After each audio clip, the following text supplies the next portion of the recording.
Guys, we are in Barcelona this weekend and we have a few days before our cruise departs.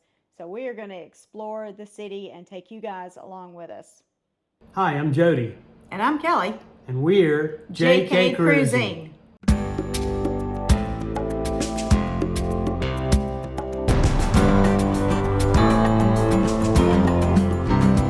We chose an overnight flight, but with the time difference, we arrived at 6:30 p.m. So we had just enough time to check into our hotel, which was a place called Inside, INN Side, and it was perfectly located to everything. It was a mile and a half from the port. It was close to all the shops and all the sites. It was just a perfect little place. Yeah, La Rambla was just around the corner, so if you want to go to, peruse down La Rambla, it was literally then a 5-minute walk, so it was pretty well located where we were at. Yep, and they were great. They gave us the best places to eat. They made reservations for us.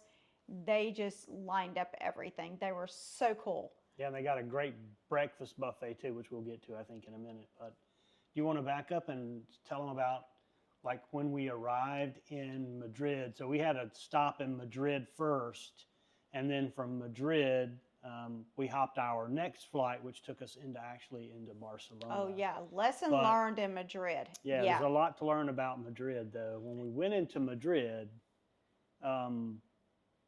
there was very little communication and very few employees at the airport to help guide you. Yeah, we thought we gave ourselves an hour and a half layover time, and we thought small airport, it's going to be plenty of time, but we were so wrong. When we got off the plane, by the time it made its way to the gate, we got off, we had literally 45 minutes. But then we found out we have to go through passport control and get our luggage and go through security all over again. Which we should have known. Anytime you go into a country, into an entry port, you're going to have to go through customs, and you're going to have to go through passport control, and you're going to have to get your bags, and you're going to have to go through security again and get them rechecked. But usually you do that with people sort of guiding you and multiple signs along the way, and with sufficient time to actually do all those tasks. Yeah, so we made it to our plane. We were about the last one on the plane. Oh, we were definitely the last one on the plane. No, there was a couple of people behind us, think but so? yeah, a couple of people, but not many. But we got on the plane 5 minutes prior to the gates closing. So we were like literally the last people on the plane. Yes. Almost. Yes. So. It was a fun experience. It was a very stressful experience in Madrid. So the one tip that I'll give you guys about going through Madrid, and I happened to just overhear passengers who were on the plane with us that had people who had arrived prior in the day, and I heard them kept saying, stick to the blue line.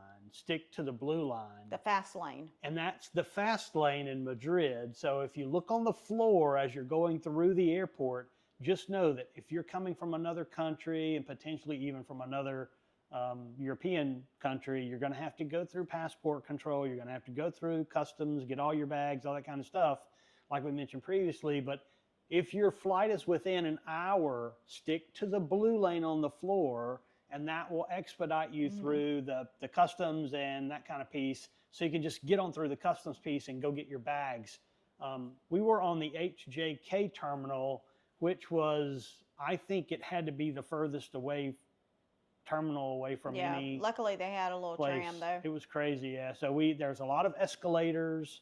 There are some elevators that aren't highly used, but that day, it seemed like everybody was rushed and everybody was using any means possible to get themselves where they needed to go. So if you've got too big of bags, you're going to need to use an elevator.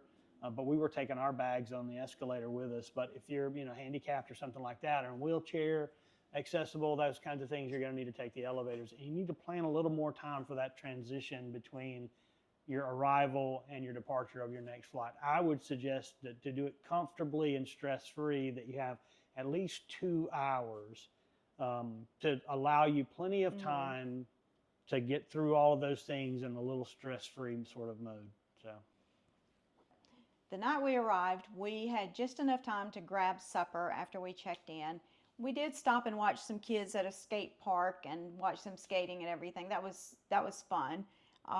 There's some really talented kids out there. But the next morning we got up at 8 o'clock and started Hmm. exploring. Yep. We immediately went because we got there on Saturday evening, around 6:30 or so. The next morning when we got up, we immediately got up early and went to La Sagrada Familia, which is the Gaudi church that was built there. And we tried to get into the services, but boy, by the time we got there, it was already completely Yeah, packed mass was for at Sunday 9:30 and Mass. it was already packed at 8 o'clock. Yeah, so So, they weren't letting anybody in. Be sure as you go there to get all of your tickets at least 2 weeks in advance of going to mhm. Barcelona to make sure you get to see everything you want to see. Otherwise, the ticket booths may be very full when you get there. Yeah, even though it remains unfinished to this date, that church is beautiful. Yeah, there's a It lot of. began construction in 1882 and it is not finished yet. He is the only person buried in the church, and it has been plagued with every problem you could think of. From the original plans were burned, construction halted by the Spanish Civil War, just everything. But it is beautiful. It is one of a kind. It is Definitely. estimated to be finished by 2026, except for the main stairway at the main entrance. That is not supposed to be finished until 2034. So from 1882 to 2034. Yeah, that's crazy. And the poor man, Gaudi, died in a tragic accident there in Barcelona. He'd been in the church working for so many years without really leaving the church that people didn't know who he was. And he got hit by a passing like local train um, right across the street from the church, Mm-hmm. and people let him lay in the road because they thought he was a vagrant, and they didn't they didn't get him. They didn't They pick didn't him realize up. who They he didn't was. realize who Yeah. he was until one passerby saw who he was and recognized him and said, "Oh my Mm-hmm. God, that's Gowdy." And they got him to the hospital, which he eventually succumbed to his injuries from being hit by that local train. And Yeah. people are now carrying on his work, his On his life's work. legacy. Yeah. So yeah. So even though we were there at the beginning of May, it was cold. It was really, really chilly in the morning. I mean, like people still had on puff jackets. So we didn't quite pack um, that well for that cold of weather. So we ended up going to Starbucks, which was right across the street, thawing out a little bit, getting some coffee. And after that, we did the hop on, hop off bus. And that was just a perfect way to see Barcelona. You could get off wherever you wanted to, spend some extra time there, or just stay in the bus and stay warm. Yeah, it's another way to save money. I think it's $29 for 48 hours. So if you've got a couple of days there, you could well spend more than that, Hmm. and not have any narration and not know where to go and all those kinds of things. Right, So the hop on, hop off for us was really convenient and easy, and it got us to all the popular places at a relatively inexpensive cost. So right. We saw the Statue of Columbus. We also saw the Dragon House. That was really cool. It gets its name because it actually looks like scales of a dragon. But it's another one of Gaudi's architecture feats. And it was beautiful. yeah, there's two places that I would recommend you've got to spend some time, and that's Park Güell, and of course La Sagrada Familia. Those are going to be two very popular touristy attractions, but man, are they worth the time to spend there and to go spend time going inside and really just spending time and absorbing, Hmm. all the different architecture and the different pieces that Gaudi's put in each of those areas. So You really also cool. got to go have lunch on the beach. Yeah, that's cool too. We did have lunch on the beach, so that was pretty cool. Yeah. So yeah, So supper that night took us to Caso Leopardo, whatever. Casa Leopardo, Yeah, there you go. something like that. Yeah, the hotel again graciously made reservations for us. It was such a cute restaurant with a huge selection of the typical Barcelona food, which has a Catalan influence. The steak I got was absolutely great with the potatoes. I did not get up the nerve to try the black rice, but two ladies that we met from California did, and they said it was absolutely great. Yeah. Casa Leopoldo was so good, in fact, that we went the second night too. Yeah. So it was pretty good. I'll tell you, for the feast that you got, it was really a really tasty treat. So Right. next time we're going to get up, I think, the nerve and get Kelly to try some of that black ink rice, maybe. So Maybe not. squid ink. The last night we were in Barcelona, we had a treat. We went to a buffet and a show, an authentic flamenco show. The buffet had very traditional Barcelona food on it. It was wonderful. I mean, you could try almost every dish they had in one place. Yeah, they even had some Russian desserts and stuff in there. Yeah. So there's obviously some Russian influence in Spain. So that was very good. There's nothing, if you're worried that, oh, I'm not going to get paella because I only got a night here. If you get to the flamenco show and you enjoy the flamenco show, you're going to get everything. You're Right. going to get the whole paella. You're going to get everything there. So we did the flamenco show after the dinner. They took us in the back where they had a little stage set up. And we'll put the link to the flamenco show that we chose on the site for you. But we just went to Get Your Guide. And in there, in Get Your Guide, you can go in and choose the actual shows that you want to go to.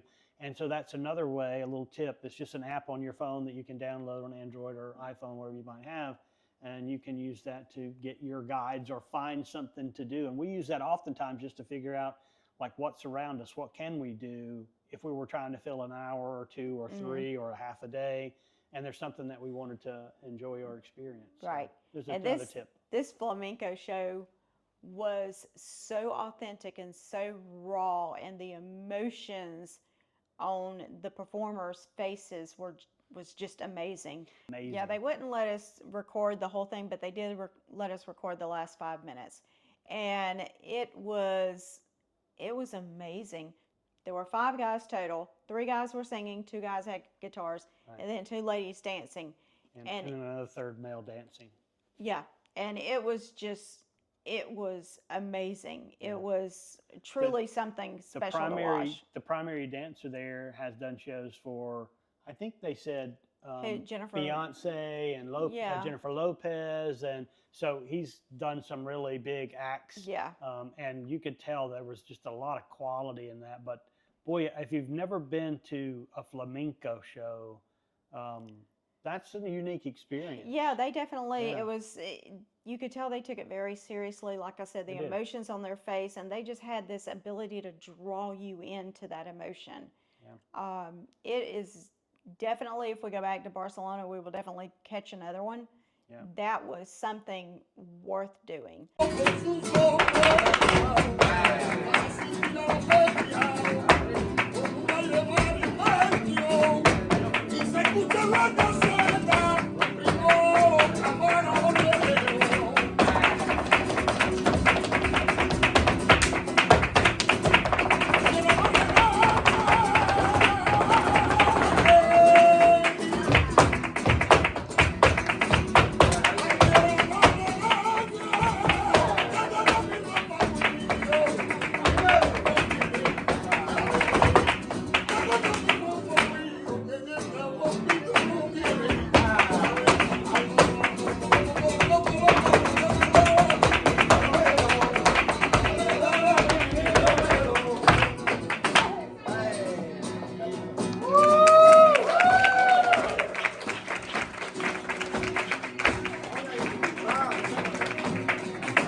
Remember, like and subscribe, and get out there and go cruising. Yeah. See you guys soon. Have a good day.